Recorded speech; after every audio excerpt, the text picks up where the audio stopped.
Solta. A imagem vai entrar no ar. 1, 2, 3. Estamos ao vivo.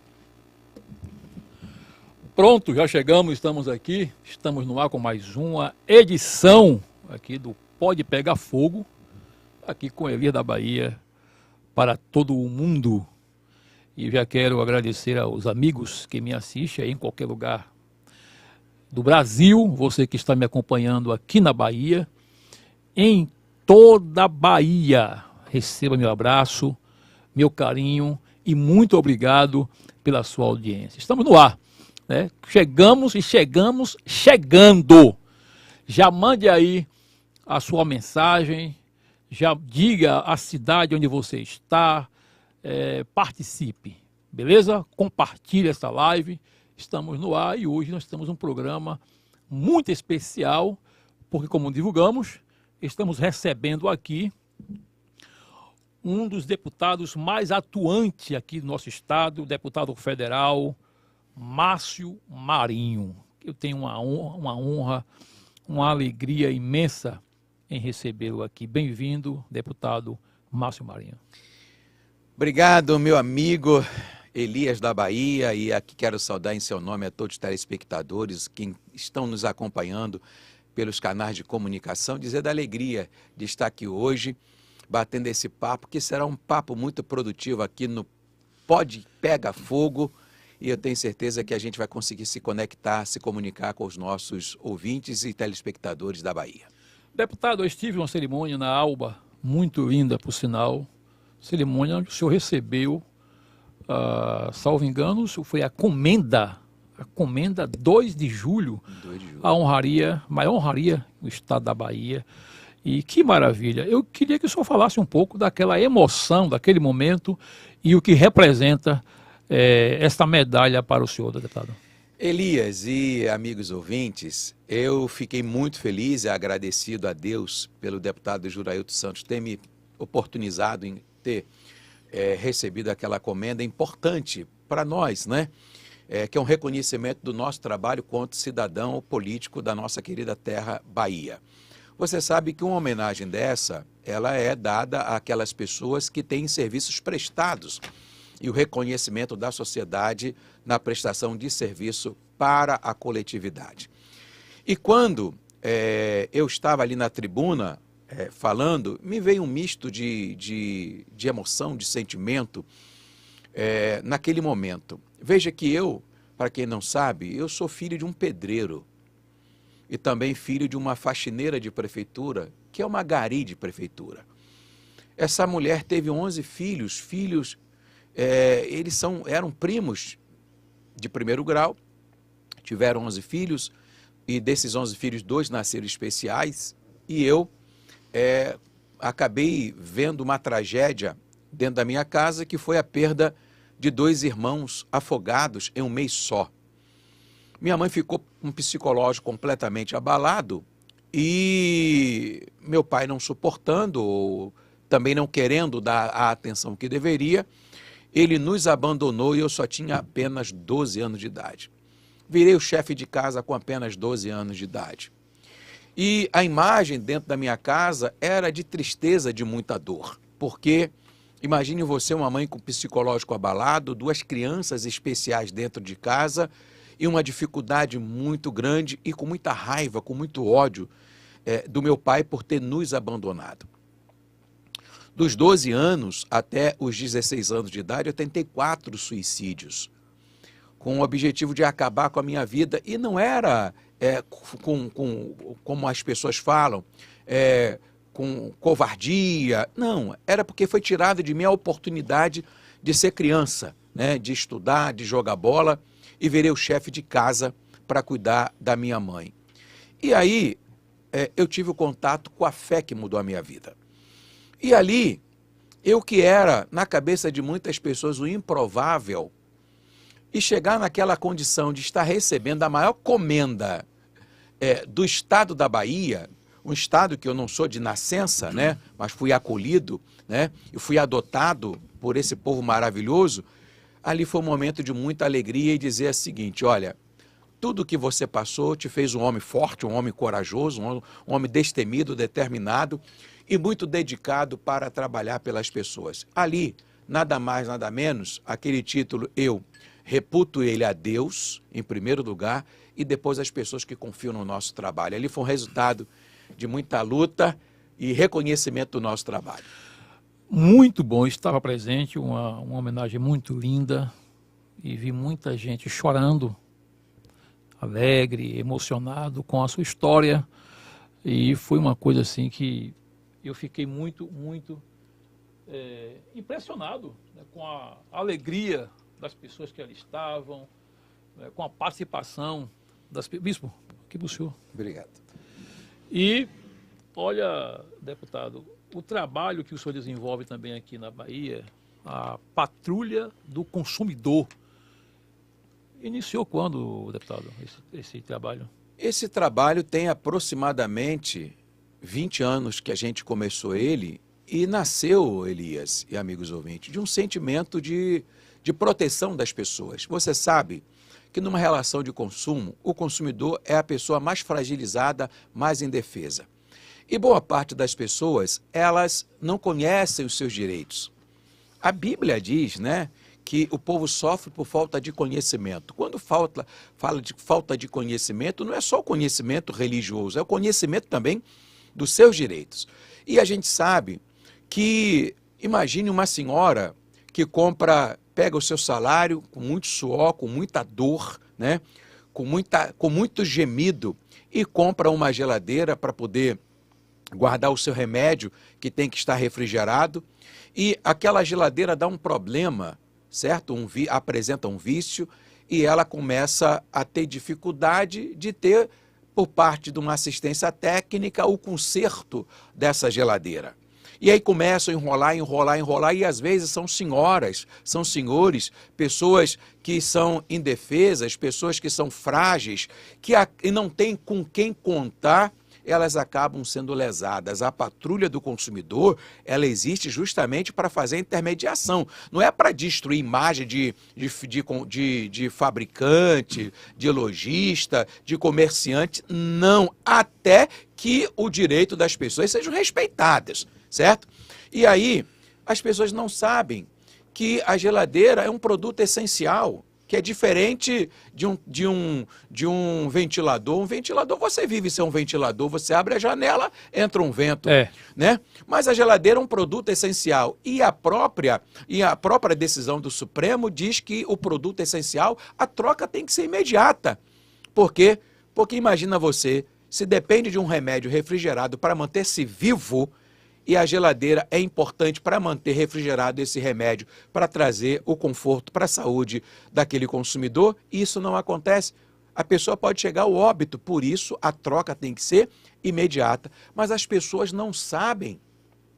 As pessoas não sabem, pega a geladeira, leva para assistência técnica, aí o técnico fala, olha, temos que ficar esperando a peça. Olha, daqui a um mês. Não é daqui a um mês, a troca tem que ser imediata. Mas as pessoas não sabem. Então, há 20 anos eu estou defendendo o consumidor e não é conversa, não, eu resolvo mesmo os problemas das pessoas e veja, e não cobramos R$1 de absolutamente ninguém. A gente vê na televisão, né? A Bahia toda acompanha. O deputado vai lá com a equipe e realmente tem feito um bom trabalho. Deputado, 6 mandatos. 6 mandatos. Um de deputado estadual, 2002 a 2007, e os 5 de federal. Durante esse período que o senhor está em Brasília como deputado federal, o senhor já viu algum momento uma crise tão grande como essa que vivemos hoje? Uma crise entre as instituições que você tem, do meu ponto de vista. O Supremo Tribunal Federal invadindo as prerrogativas de outro poder, e aí sou eu quem está dizendo, a minha visão. E o senhor já viu isso antes, o momento hoje é atípico. A sua experiência, deputado, em Brasília, o senhor já presenciou esse desgaste que hoje vive o nosso parlamento, o executivo, o STF? Já aconteceu isso, deputado? Ô Elias, eu como a maioria do povo brasileiro, nós estamos boquiabertos com o desrespeito dos poderes, certo? Imagine você, nós tomamos uma decisão de votarmos a dosimetria, principalmente agora, aprovamos isso, né? E o Supremo derruba. Um desrespeito à decisão do Congresso Nacional, né? É uma decisão que o Executivo toma e o Supremo derruba. Perceba que existe um conflito, quando na verdade todos nós sabemos que o Constituinte lá atrás, em 1988, deixou muito claro que os poderes são independentes e são harmônicos. Ou seja, se deveria, caso acontecesse alguma situação de um desconforto, deveria chamar os presidentes, tanto é que cada casa, cada poder tem um presidente. Ou seja, o presidente é para conduzir a sua instituição. Quando existem algumas situações que contradizem ou que conflitam com as decisões, é importante que essas decisões elas sejam tomadas de forma coletiva. Não pode isso, ou foi demais isso daqui, o que pode ser feito para melhorar? Não uma decisão de forma unilateral e derrubar as decisões que acontecem. Quando esse desconforto, quando esse desrespeito acontecem, aí está imperado um conflito. E você veja que uma casa como o Supremo Tribunal Federal, e eu tenho tranquilidade de falar isso, que há bem pouco tempo atrás era uma das casas de mais credibilidade no Brasil, hoje se fizer qualquer tipo de pesquisa, você vai ver que eles desceram a ladeira da credibilidade, porque interferindo em lugares que não eram para interferir, ou quando não, tomando decisões para problemas iguais, mas decisões diferentes por causa de política. Ou seja, hoje o ativismo político dominou o Supremo Tribunal Federal. É só você ver, analisar os fatos. Às vezes tem situações, tem a mesma situação, ou o mesmo problema, ou o mesmo crime, ou atitude, dar um nome que quiserem, sim, mas as decisões são decisões diferentes. Aí o brasileiro fala assim, como assim? E aí a gente vê, quando se bate uma pesquisa, a gente vê que realmente hoje os poderes estão, principalmente o Supremo, desacreditados. Em nenhum tempo da democracia brasileira a gente viu os poderes tão conflitantes como agora. Bom, aí você tem, desde quando o Brasil voltou a ser um país democrático, depois da nossa Carta Maior, consagrada em 89, impeachmentamos 2 presidentes da República, né, contando com Collor, vários deputados já foram cassados, senadores, ministros do STF nunca foram impeachmentados. A pergunta é, só tem santo no STF? Eu quero saber, a Bahia quer saber, só tem santo, porque Collor foi impeachmentado, Dilma foi impeachmentada, né? Deputados foram cassados. Quer dizer, o Legislativo sofreu, o Executivo sofreu procedimento, um processo constitucional, e aquela casa, ninguém consegue, deputado, ninguém consegue sequer, o Senado Federal, que tem a competência, né, tem a prerrogativa, não consegue convocar um ministro para se explicar, convocar, porque não vai. O senhor acha que o Senado... O que está acontecendo, deputado? O senhor que conhece, está lá... Meu amigo Elias e amigos ouvintes, a gente sabe que as decisões, elas competem aos senadores, né? A razão pela qual eles não tomam uma decisão que aqui já dito por você, que é uma prerrogativa do senador, por que eles não tomam essa decisão? Algum motivo eles têm, porque motivos negativos para poder fazer uma convocação ou abrir uma CPI. Porque conteúdo, provas, motivos, eles têm de impeachment, de trazer o ministro ao Senado Federal. Veja, mas, Elias, eu acho também que é um processo. Você viu agora há pouco a questão do Jorge Messias, que a gente, em tempo algum, nós não lembramos de alguém em vida que não foi aprovado uma indicação no Senado Federal. Perfeito. Isso mostra que realmente existe uma renovação, que existe mais uma preocupação com a sociedade, com a população, de que haja uma reação por conta do Senado Federal nas decisões de indicações de ministros, de cargos de instituições superiores que passam pelo Senado Federal. Quando aquilo ali aconteceu, você pode ter certeza aí, os amigos que estão nos assistindo, que acendeu uma luz amarela para o Supremo Tribunal Federal. Ou seja, se eles têm voto para barrar uma indicação, eles também têm votos para fazer uma cassação também. Uma cassação positiva. Muito bem, estamos conversando aqui com o deputado federal, Márcio Marinho, que também é presidente estadual do Republicanos. E nós iremos agora falar um pouco aqui, deputado, sobre o Republicanos. O Republicano hoje é a 6ª maior potência política no Brasil, né? E o senhor aqui à frente desse partido, que tem crescido muito aqui na Bahia, cresceu muito.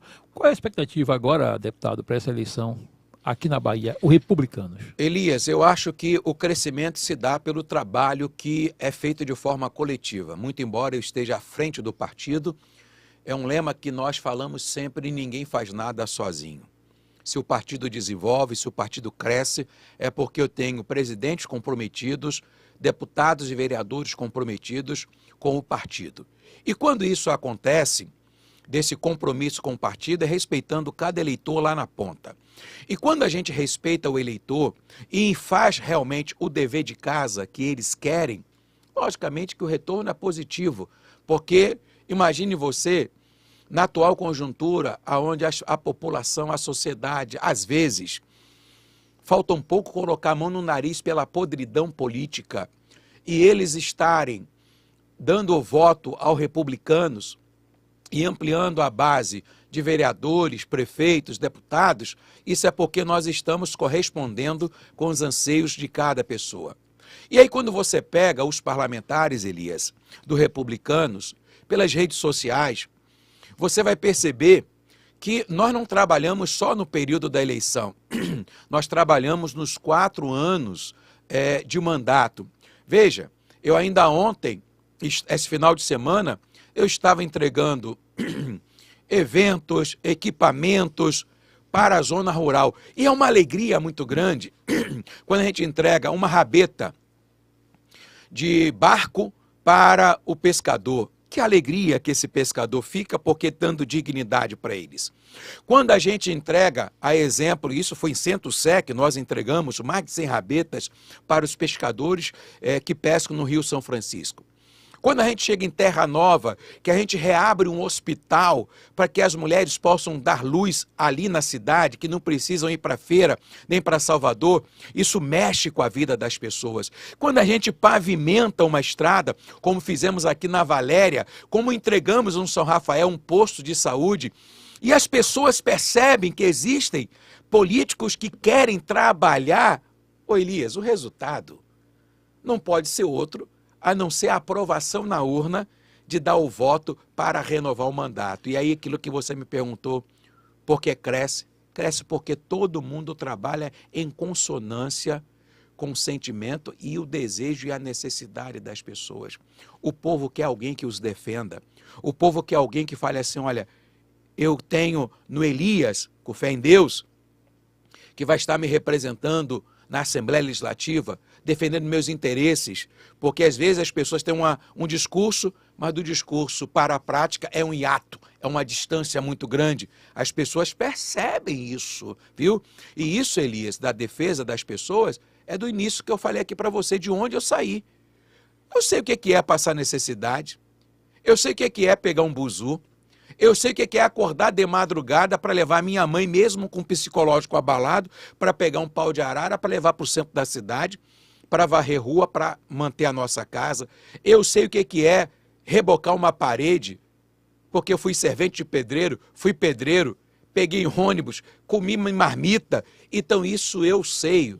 E eu acho que isso para mim foi positivo. Me formou um homem que sou, com vontade de trabalhar e vontade de estar junto com o povo, porque não faço isso por causa da política. Faço isso porque é minha vocação de ser pastor e de ser homem vocacionado para a política, para utilizar desse instrumento positivo que é a política para fazer a diferença na vida das pessoas que mais precisam.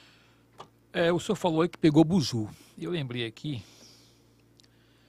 Jerônimo disse que a Bahia está uma maravilha. Eu sei que o senhor não é médico, não é psiquiatra, mas o que é que está acontecendo com Jerônimo, rapaz? Porque, vê, Jerônimo abriu a boca e disse que a Bahia está uma beleza. A Bahia está uma maravilha. O que é que está acontecendo, deputado, com o nosso Estado? A insegurança tomou conta do Estado. O que é que falta? E eu estou aqui pulando aqui pauta por causa do tempo, o deputado tem outro compromisso muito importante também daqui a pouco. Mas o que está faltando para a Bahia respirar, dizer assim, finalmente estamos melhor? Está faltando trocar o governo, Elias.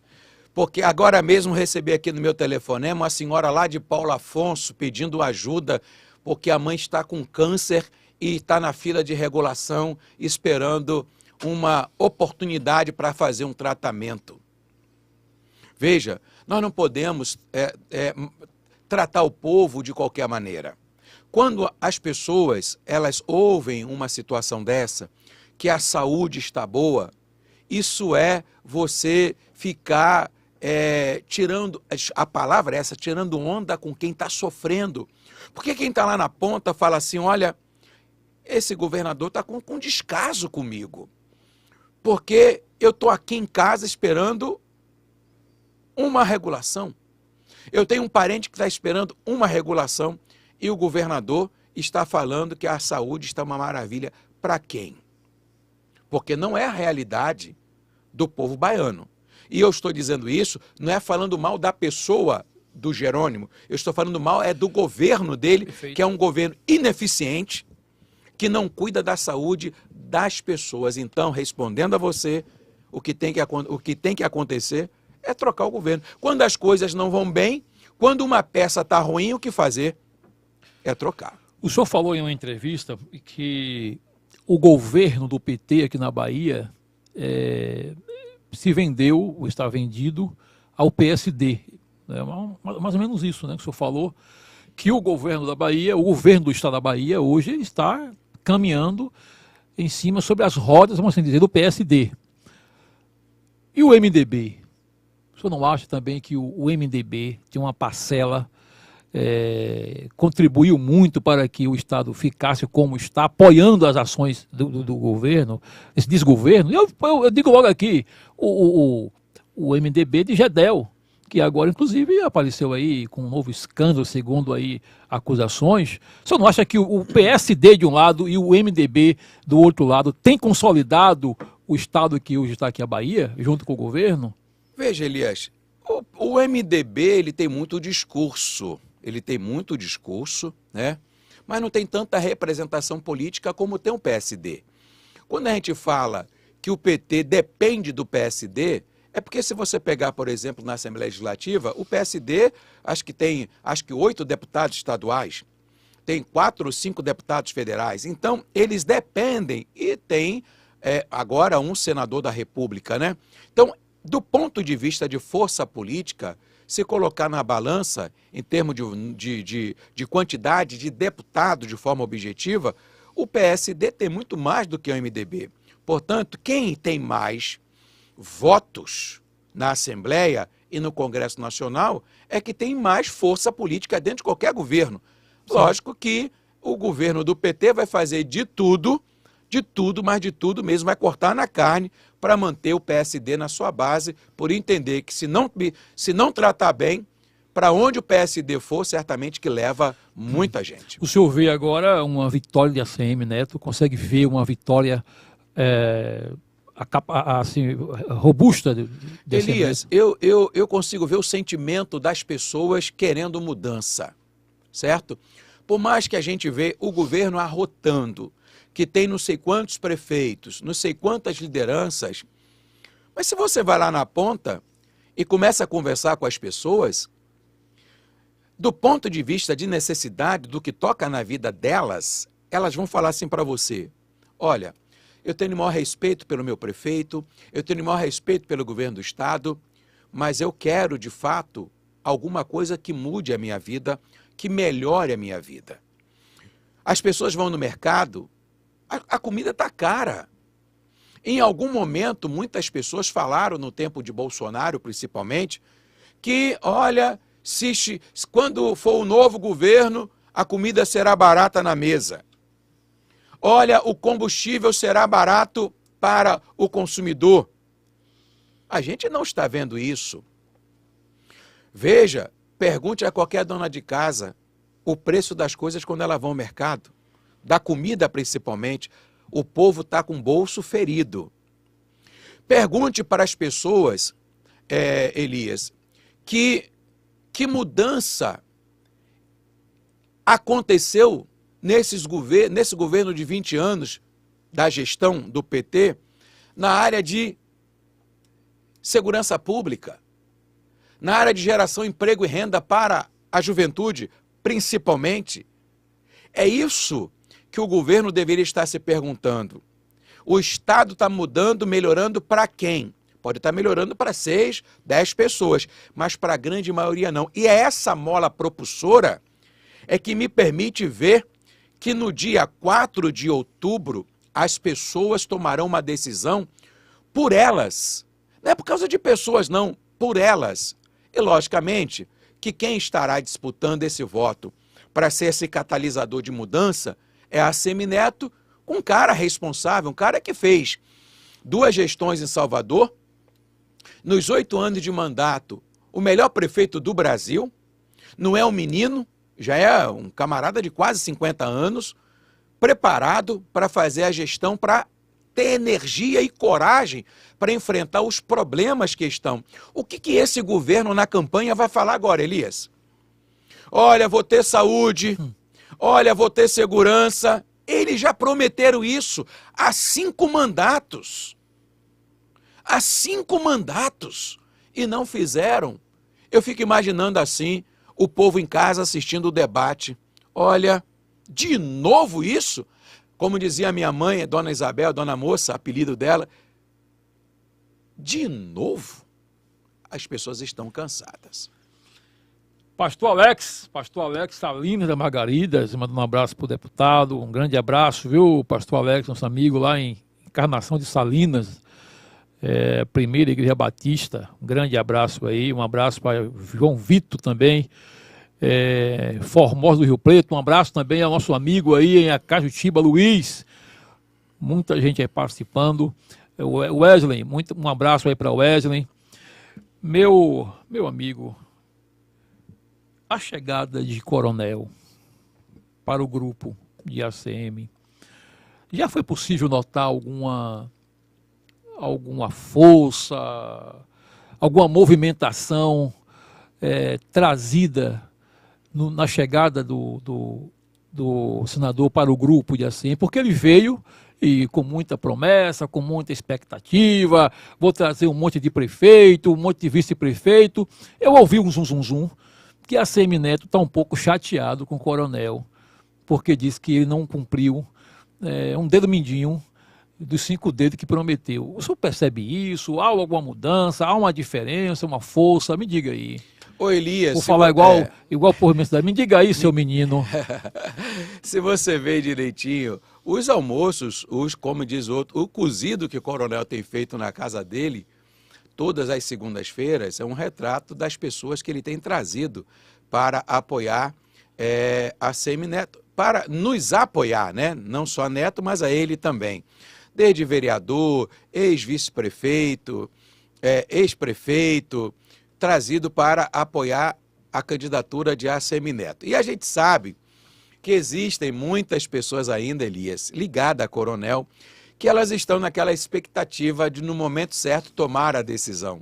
tudo é no momento certo. Uma coisa a gente tem que aplaudir, a energia, a coragem, a determinação de Coronel junto com a Semineto.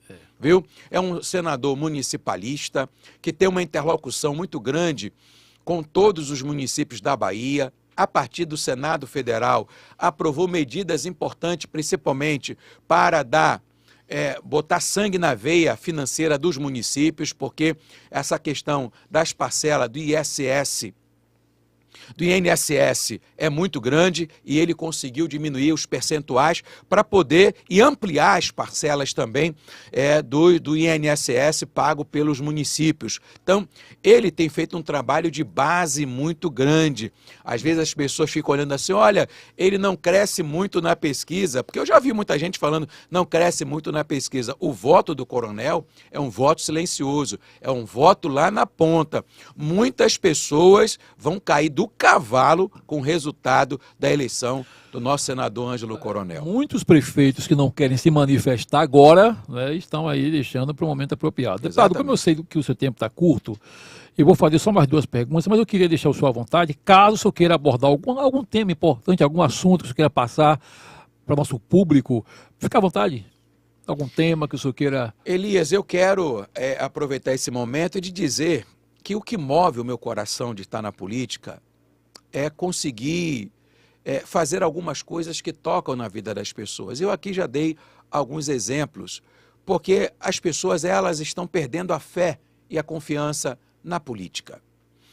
E é uma das coisas que por onde eu ando, eu peço muito às pessoas que não percam a esperança, que não percam a fé na política. Porque se existe algum instrumento que pode fazer com que a vida das pessoas, elas possam ter expectativa de mudança, é a partir da política. E a gente vê que as coisas que estão acontecendo, né, no Brasil, essa polarização, essa briga política não está fazendo bem ao nosso povo, à nossa gente. O nosso povo sempre foi um povo respeitador, que respeita posicionamentos políticos, mas que quando terminava a eleição, zerava o jogo, todo mundo começava a tocar a sua vida. Hoje parece que a todo momento nós estamos fazendo política, brigando politicamente. Tem pai que não fala com o filho, tem marido que não fala com a esposa, não toca em política dentro de casa, porque quando toca parece que você está tocando num barril de pólvora ou num barril de querosene, de gasolina, porque hoje as coisas estão muito inflamadas, né? E a gente sabe que isso não está sendo bom para o Brasil. E a gente precisa realmente unir o Brasil. A gente precisa ter paz para poder fazer o país crescer. Paz com o trabalhador, paz com o empresário, paz com as instituições, porque é isso que vai fazer a gente crescer, um ambiente seguro, onde as pessoas queiram fazer os seus investimentos com segurança jurídica. Isso tudo nós já tivemos e agora nós temos uma certa dificuldade de ter. Então, o que eu posso falar para quem está nos assistindo, que não perca a fé na política, na boa política e nem nos bons políticos. Porque ainda existem pessoas boas em todas as instituições que querem trabalhar e o período das eleições é um período em que você deve, o voto é seu, você escolher realmente quem quer que você quer que te represente dentro dos parlamentos e que faça acontecer isso que eu acabei de falar. Às vezes as pessoas, Elias, falam mal das emendas parlamentares, elas têm um papel importante demais.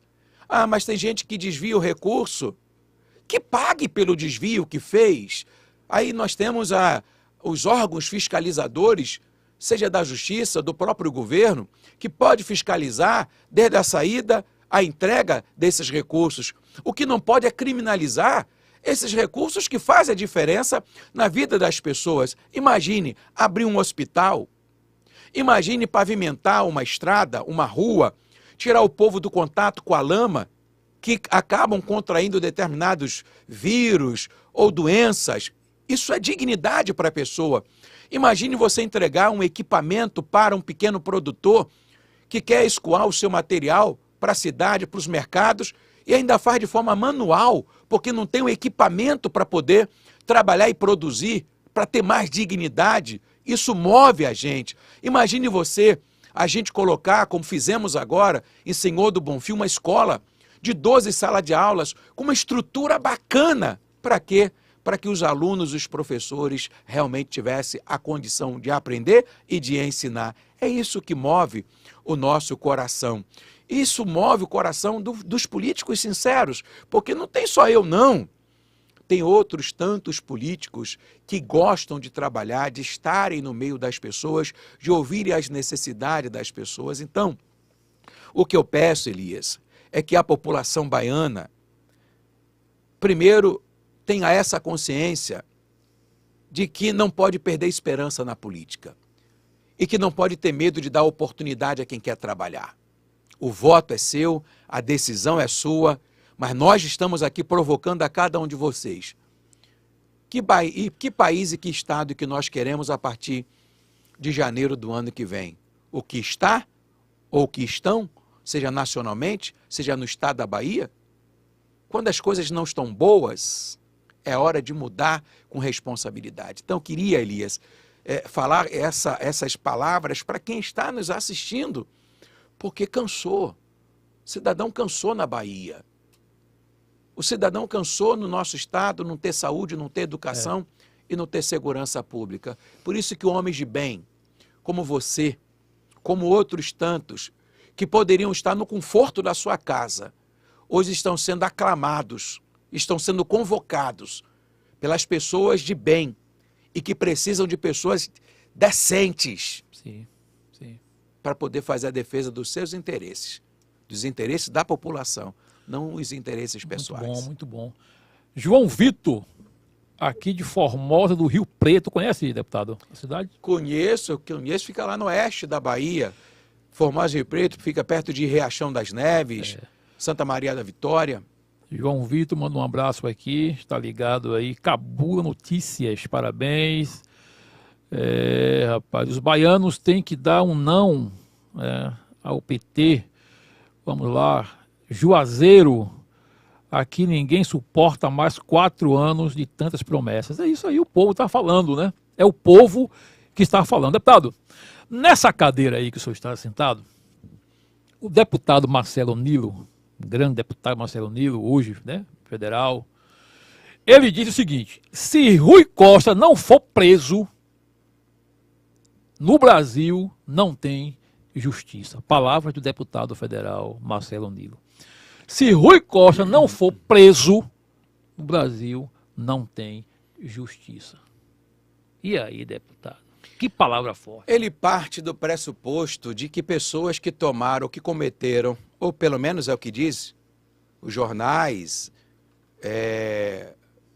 segmentos importantes da justiça do Brasil, de que houve o desvio de um recurso. Pessoas por menos estão presas, né? Então, acho que ele parte desse pressuposto. Mas eu não sou órgão inquisitivo e nem também sou justiça. Quem tem que tomar essa decisão, se prende ou não, não é nem eu, né, e nem Marcelo. Mas se as provas estão aí e são provas realmente robustas, reais, a justiça realmente tem que tomar uma decisão, porque senão vai ficar muito feio. O deputado Márcio Marinho, atenção Bahia, atenção Bahia, o deputado Márcio Marinho assinou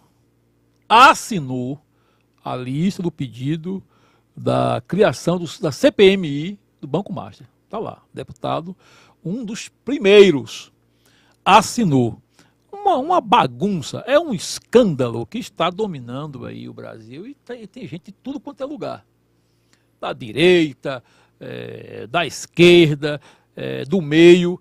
E eu vi lá, eu tive o cuidado de estudar, de pesquisar, e vi que o deputado assinou. Deputado, por que o senhor foi um dos primeiros a assinar a CPMI do Banco Master?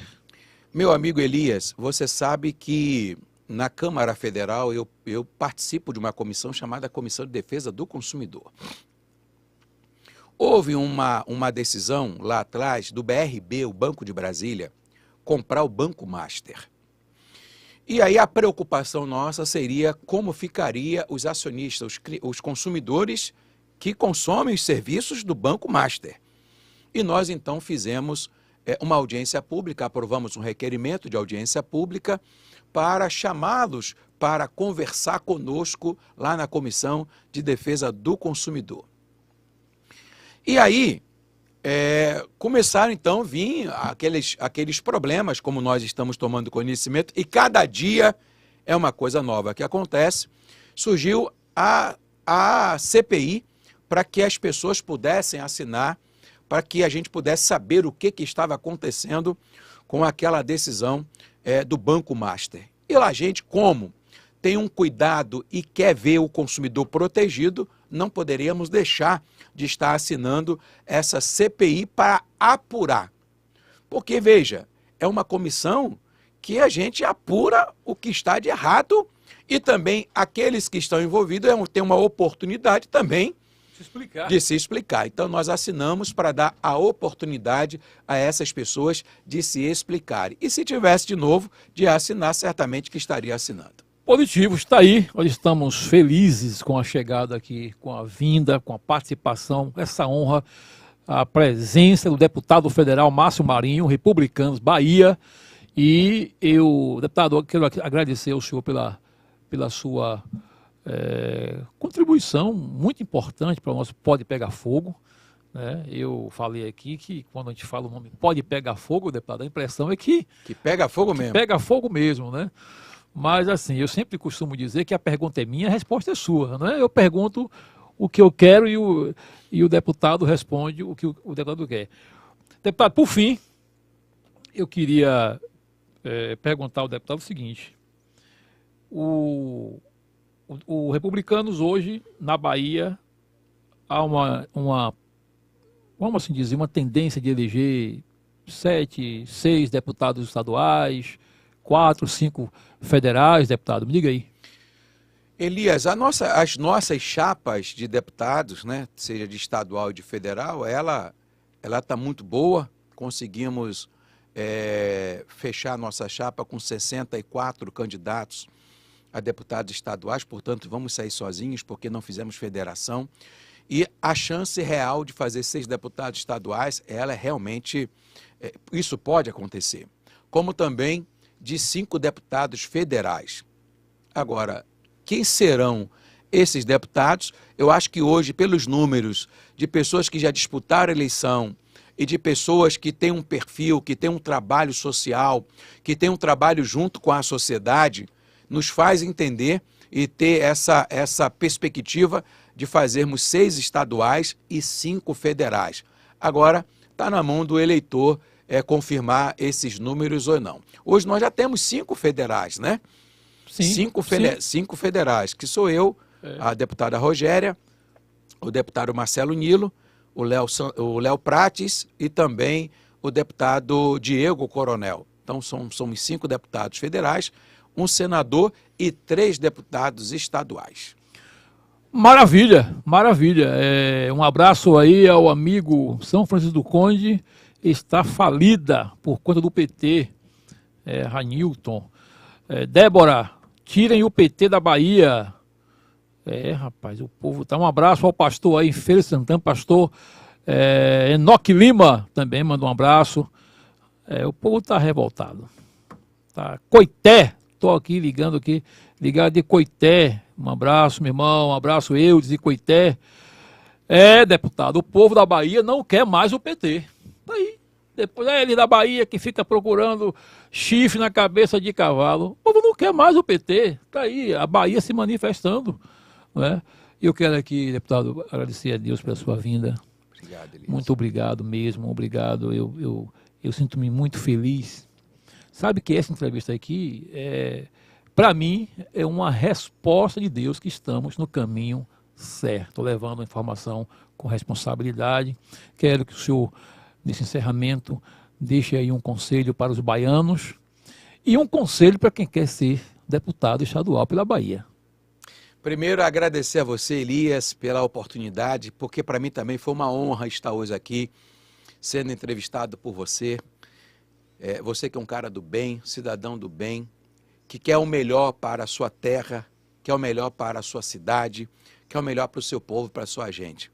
Por isso, está se colocando também à disposição da nossa querida Bahia para representá-la na Assembleia Legislativa do nosso Estado. Dizer para os baianos, como aqui falei, dia 4 de outubro é o dia que você pode marcar uma virada do futuro que nós queremos. E está nas tuas mãos. Está nas tuas mãos essa decisão. Não importa você que seja da cidade, da zona rural, se pergunte, a minha vida está boa? A minha vida está boa? Eu estou feliz? Eu estou tendo segurança? Eu estou tendo saúde? Eu estou tendo dinheiro no bolso para comprar minha comida? O que a gente não pode é viver só de paixão. A minha paixão vermelha. A sua paixão tem que ser o melhor para a sua vida. De você acordar no outro dia e falar assim, eu vou acordar e vou produzir para o meu país e para mim. Eu vou acordar e vou trabalhar para gerar o meu salário e comprar aquilo que eu quero para minha casa. Eu quero produzir para terminar a minha construção da minha casa. Eu quero produzir para ter uma saúde. Eu quero produzir para poder ter o melhor na minha mesa. O voto é seu. Eu quero ter uma cidade em que eu ande e não tenha medo da criminalidade. Eu quero ter uma cidade onde, a partir da responsabilidade do governo, possa permitir que a nossa juventude tenha instrumentos, seja de cultura, seja de esporte, de lazer, que tenha uma ocupação para não ser cooptado pelo crime organizado. Eu quero ter minha cidade que a saúde e a educação seja acessível com profissionais que atendam a mim e a minha família. É isso que você tem que querer. E é isso que nós estamos trabalhando para permitir que você, eleitor, no dia 4 de outubro, tenha o direito de escolher, sem interferência de ninguém. O seu voto é seu, ninguém é dono do seu voto. Mas o que nós queremos é, junto com vocês, fazer acontecer a grande transformação do Estado. Mas para isso acontecer, é importante que você escolha bons deputados estaduais, deputados federais e senadores que tenham um compromisso com a vida de cada um de vocês. E aí, está na mão de vocês escolher o seu estadual, o seu federal, está na mão de vocês escolher o seu senador e o seu governador. Eu já escolhi, no dia 4 de outubro, a minha decisão já está tomada e o meu candidato é Assemineto.